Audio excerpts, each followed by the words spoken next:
I'm Neil Davis, fitness trainer and health educator with Neil Davis Fitness. And on this Wellness Wednesday, I want to talk to you again about healthy aging. Last week was part one. This is part two about healthy aging. September is Healthy Aging Month. I consider myself to be a very healthy 52-year-old, try to keep myself in prime shape, making sure that I'm doing all that I can to age gracefully.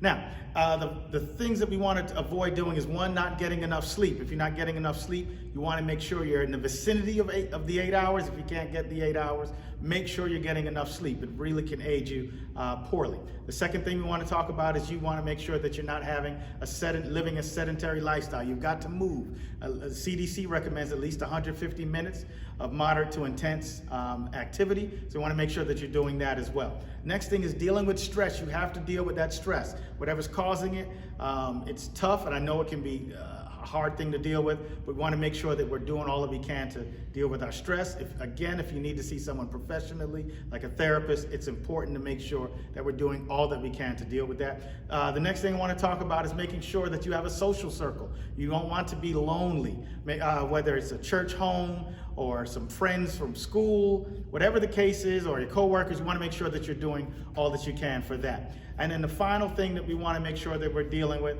is eliminating the processed foods from our diet. If there's too much processed food in your diet, that means you're consuming too much sodium, which can lead to high blood pressure, too much sugar, which can lead to type 2 diabetes and cancers and so many different problems. So we want to make sure that we're doing all that we can to avoid doing those things so that we can age gracefully. Again, this has been Neil Davis with Neil Davis Fitness, reminding you to be the best possible version of yourself.